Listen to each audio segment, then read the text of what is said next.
আমার কিন্তু একজন সৃষ্টিকর্তা আছে ভাই, সে সৃষ্টিকর্তা হয়েছে আমার এক আল্লাহ। আপনার সৃষ্টিকর্তা আমার সৃষ্টিকর্তা পরমপিতা পাগলনাথ। সেই পরমপিতা পাগলনাথ উনি অদৃশ্য শক্তি, অদেখা শক্তি, যার কারণে আমরা তাকেই। আমাদের এই পৃথিবীতে অনেক নবী আসছে, আউলিয়া উলিয়ারা কিন্তু আসছে, তাদের কিন্তু অনেক কেরামতি ছিল যা মানুষে পারে নাই, উলিয়া উলিয়ারা কিন্তু পারছে। আমরা এমনও শুনছি মানুষ মনে করেন মরে গেছে, উলিয়া উলিয়ার হাতের বদলে তাদের জীবন ফিরে পাইছে, কিন্তু তাদের কিন্তু কেউ সৃষ্টিকর্তা ভাবে নাই। আপনার যে সৃষ্টিকর্তা ঠিক আছে, তার কিন্তু হাত ছিল আমার মতো, ছিল না? তার মুখ ছিল আমার মতো, কথা বলতো, সে খাইতো। আর সৃষ্টিকর্তা জানেন, সে খায় না, ঘুমায় না, কিচ্ছু করে না। সে যদি বলে হও, হয়ে যায়। তা আপনি কেন তাকে সৃষ্টিকর্তা মানে?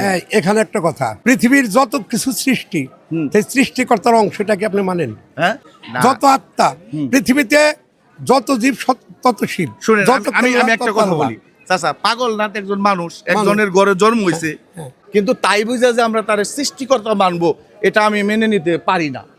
সে হতে পারে একজন ভালো মানুষ, তার দরবারে আইসা আমরা ভালো কিছু নিতাস, কিন্তু আপনি তো তার সৃষ্টিকর্তা বানায় ফেলেন। এরা আমরা সৃষ্টিকর্তা কেন মানি? এহেন শক্তি তার মধ্যে আছে, তাকে আমরা সৃষ্টিকর্তা। যাদের ব্রেন আছে তারা কিন্তু এটা মেনে নিতে পারবে না।